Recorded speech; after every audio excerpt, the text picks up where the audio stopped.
सूरज हरे तम कष्ट करे कम, चंद्र बढ़े मुद मंगलकारी। बुद्धि पवित्र करे बुध नित्य, बढ़ावत ज्ञान गुरु सुखकारी। सुचि जीवन शुक्र सदैव करे, शनि शोक हरे रवि दृष्टि निहारे।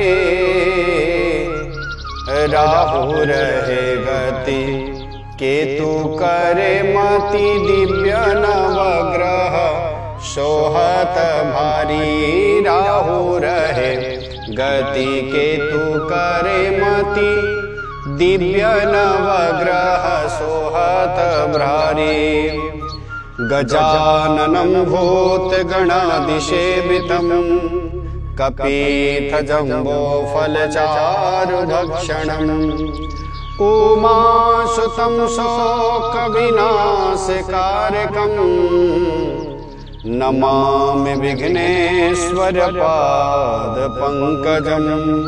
गुरुर्ब्रह्मा गुरुर्विष्णु गुरुर्देवो महेश्वरः, गुरु साक्षात् परं ब्रह्म, तस्मै श्री गुरवे नमः।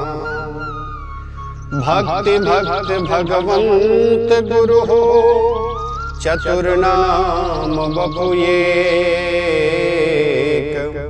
जिनके पग वंदन किए, नाशय विघ्न अनेक।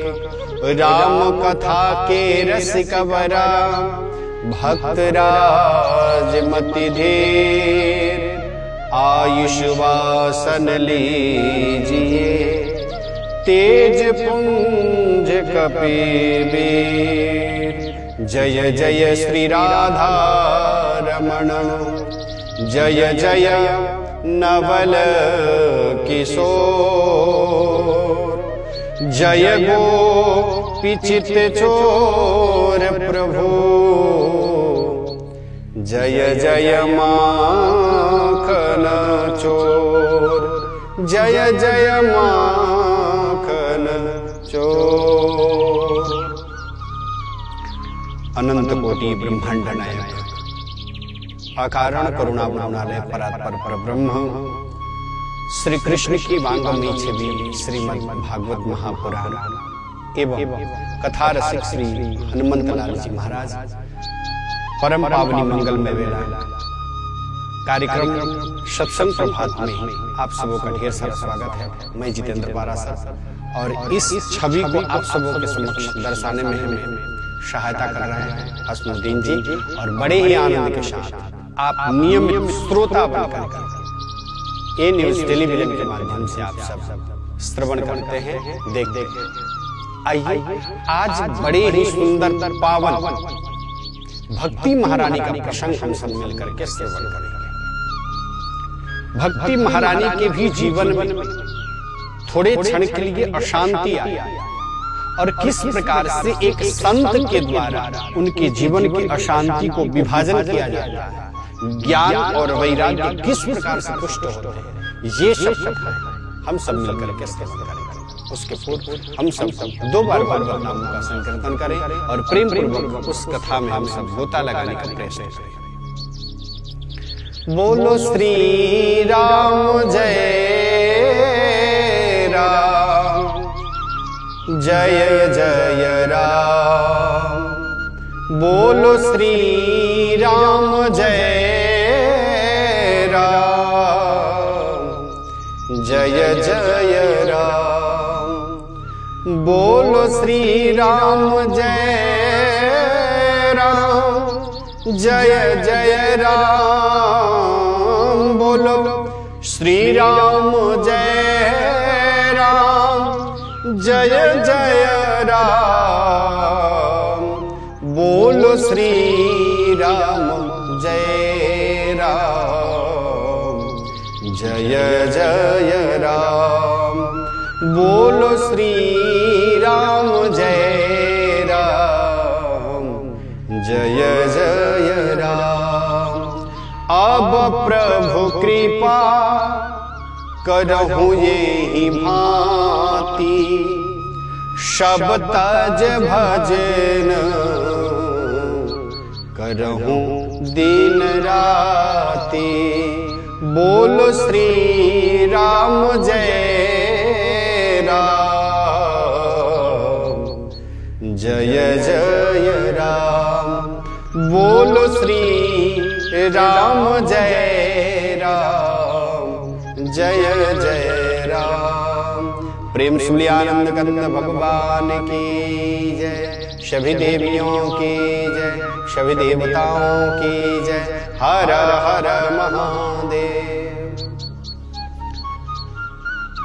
शैवे शैले शैले नमाणिक्यं, मौक्तिकं न गजे वजे।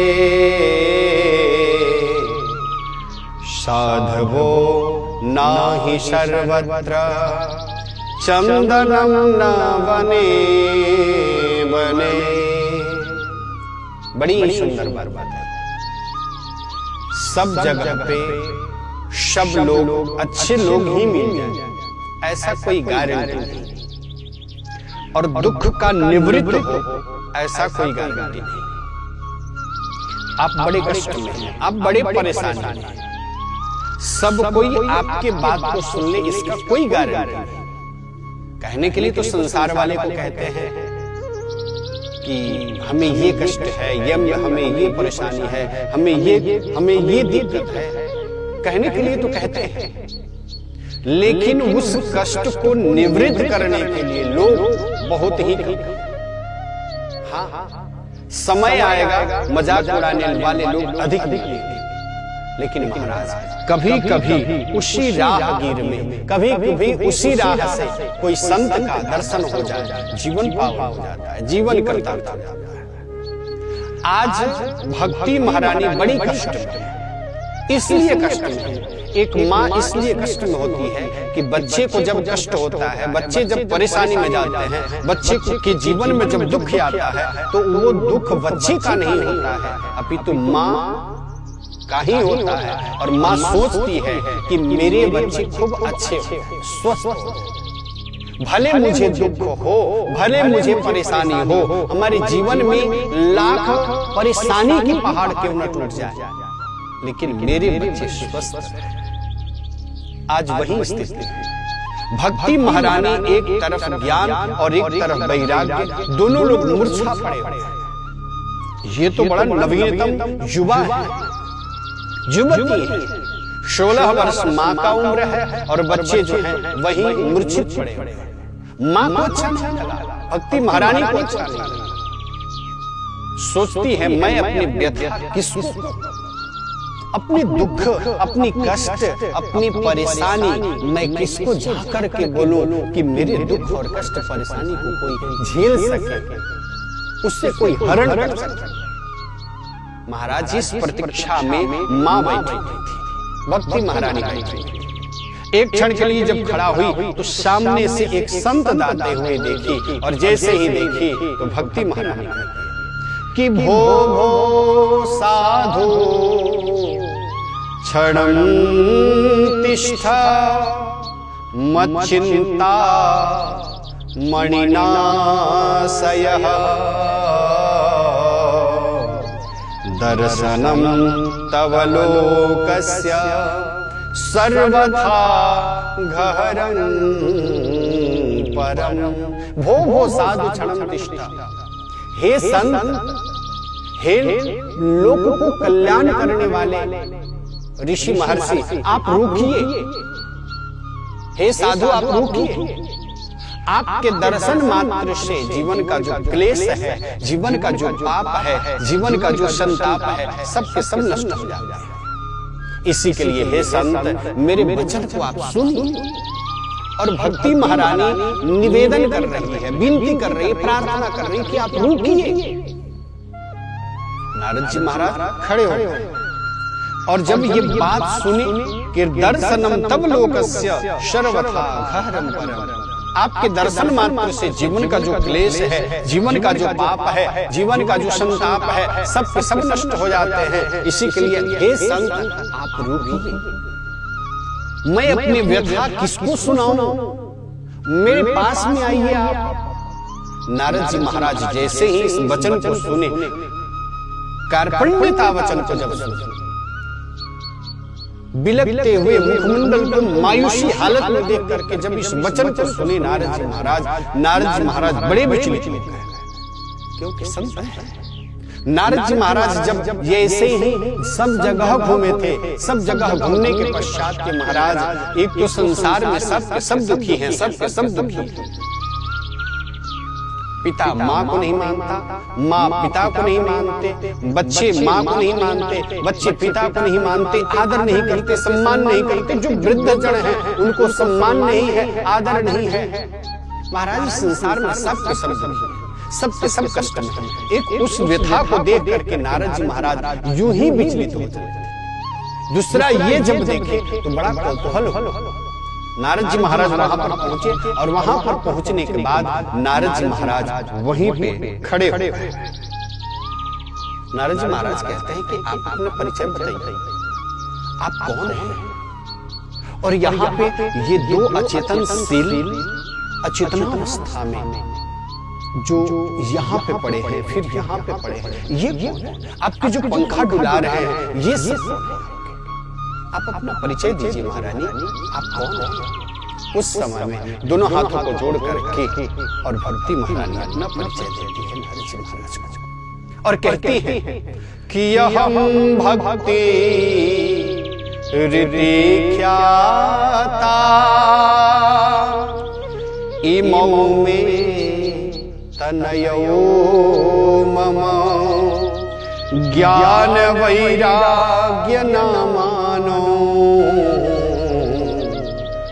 काल योगे नजर जरो। ज्ञान वैराग्य नामानो काल योगे नजर जरो। हे संत अहम भक्ति ऋति ख्याता,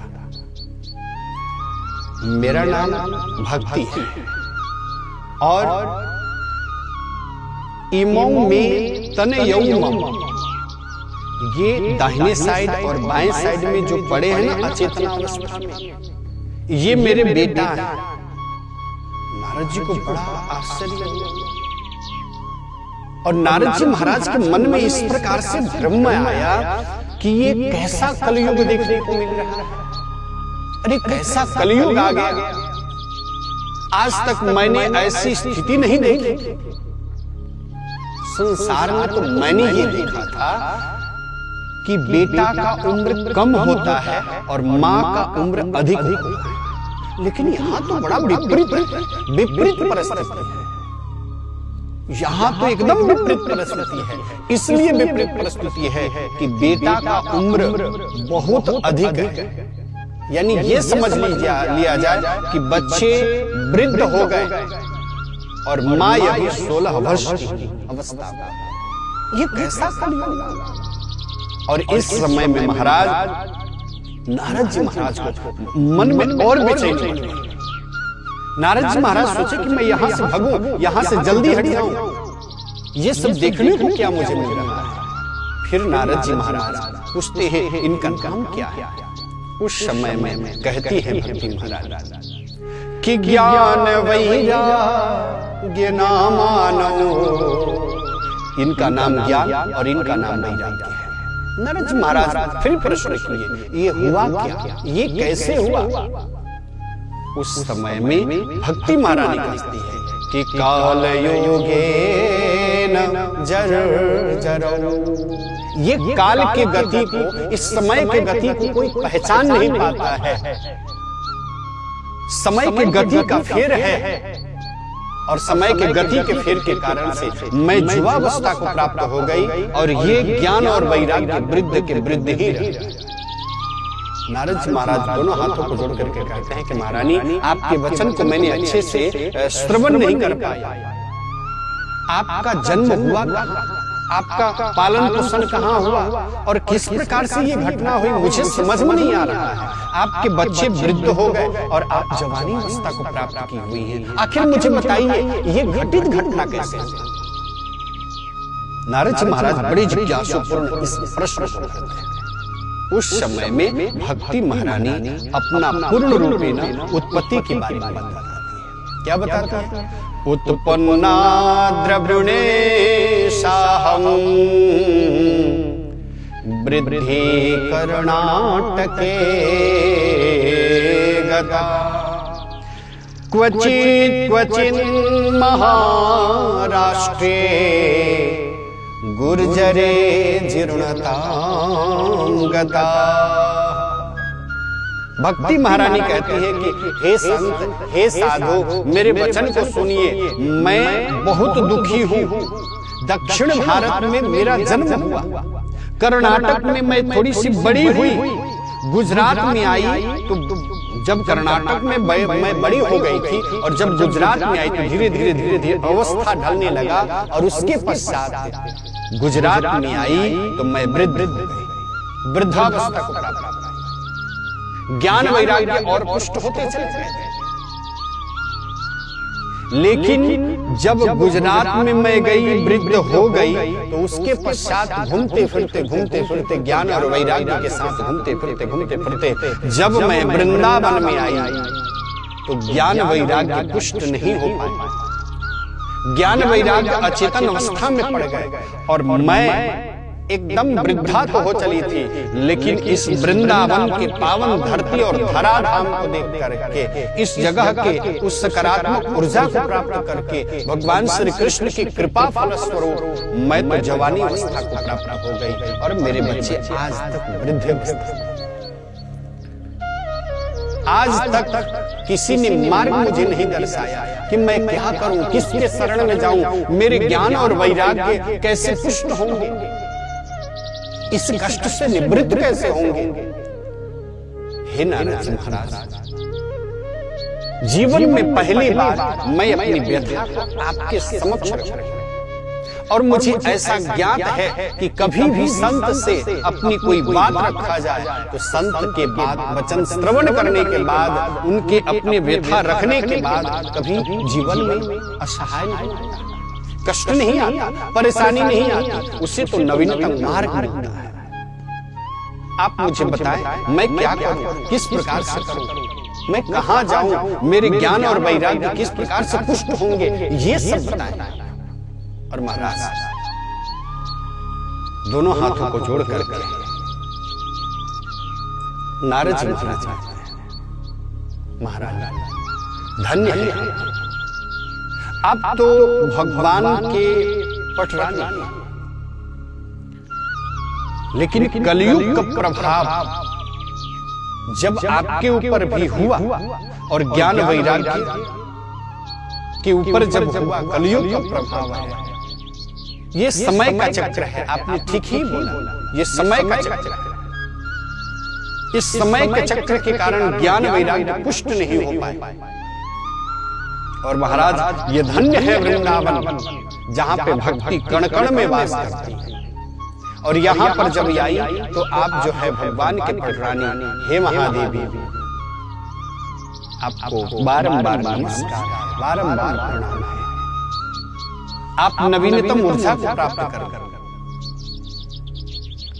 और मैं नारद आज वादा करता हूं कि भक्ति महारानी को मैं जन जन में जाकर के फैलाऊंगा, मैं जन जन में जाकर के आपके प्रचार प्रसार में करूंगा।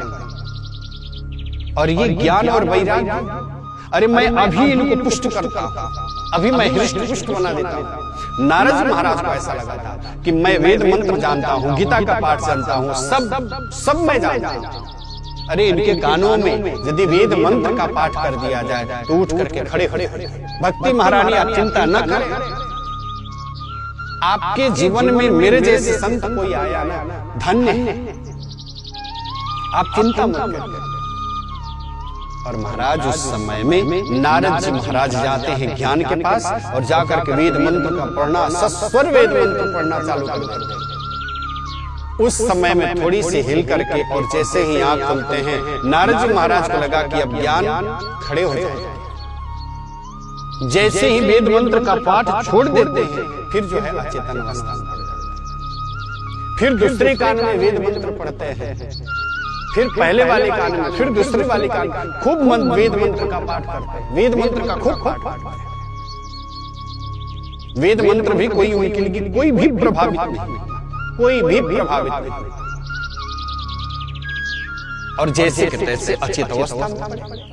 फिर उसके बाद में गीता का पाठ उन्होंने सुनाया, और गीता का पाठ अहरनिश सुनाते सुनाते सुनाते सुनाते सुनाते थोड़े देर के लिए अपनी आंखें ज्ञान वैराग्य खोलते हैं, और फिर उसके बाद में फिर अपना आंख बंद कर देते हैं। नारद जी महाराज को ऐसा लगा कि इससे कोई फायदा नहीं, कोई फायदा नहीं है।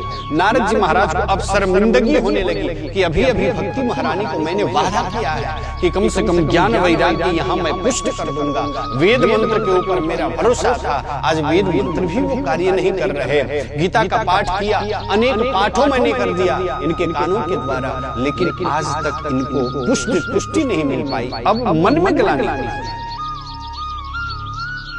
महाराज वहां से बिना पूछे नारद जी महाराज निकल करके चले, और नारद जी महाराज निकल करके चले तो वहां पर फिर आकाशवाणी हुई कि हे नारद, आप सत्कर्म करो, सत्कर्मो सूचको नूनम, आप सत्कर्म करो।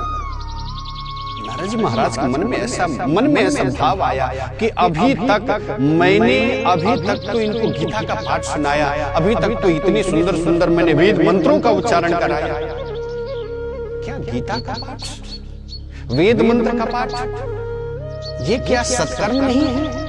और नारद जी महाराज जिस संत के पास जाते हैं और कहते दोनों हाथों को जोड़ करके कि हे संत, आप मुझे बताएं सत्कर्म जीवन में है क्या?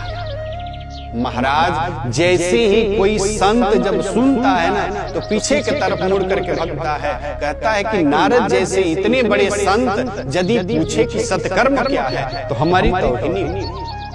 कभी कभी ऐसा स्थिति आता है जीवन में, जब कोई किसी के पास बड़ा धनवान हो, बहुत धनवान हो, और यदि किसी के पास जाकर के कहता है कि भाई साहब मुझे बस ये अधिक नहीं 100 रुपया दे दो, तो ये लोग कहना प्रारंभ कर देते हैं कि अरे बाप रे, इतना बड़ा धनवान व्यक्ति आज हमसे क्यों मांग रहा है? कारण क्या है? आज वही स्थिति आ गई कि इतने बड़े संत नारद जी महाराज और वो पूछ रहे हैं कि सत्कर्म क्या है? सब के सब पीछे की तरफ मुड़ करके भग रहे हैं, सब के सब पीछे की तरफ जा रहे हैं। नारद जी महाराज जिस रास्ते से जाते हैं ना, उस रास्ते से संत ऋषि लोग पहले ही रास्ता दे देते। अब नारद जी महाराज बड़े विचलित, किसी से ये पता नहीं चला, किसी से ये पता नहीं चला कि ये सत्कर्म क्या है। और ज्ञान वैराग्य को श्रेष्ठतम उन लोगों को पुष्ट किस प्रकार से किया जाए? नारद जी महाराज बड़े बेचैन हैं, और नारद जी महाराज अब तलाश कर रहे हैं, खोज रहे हैं कि मैं किससे जाकर के प्रश्न करूं, किससे जाकर के मैं कहूं कि ये सत्कर्म क्या है? आकाशवाणी ने तो कह दिया कि सत्कर्मो सूचको नूनम, इस बात को तो कहा कि सत्कर्म करो, लेकिन सत्कर्म है क्या?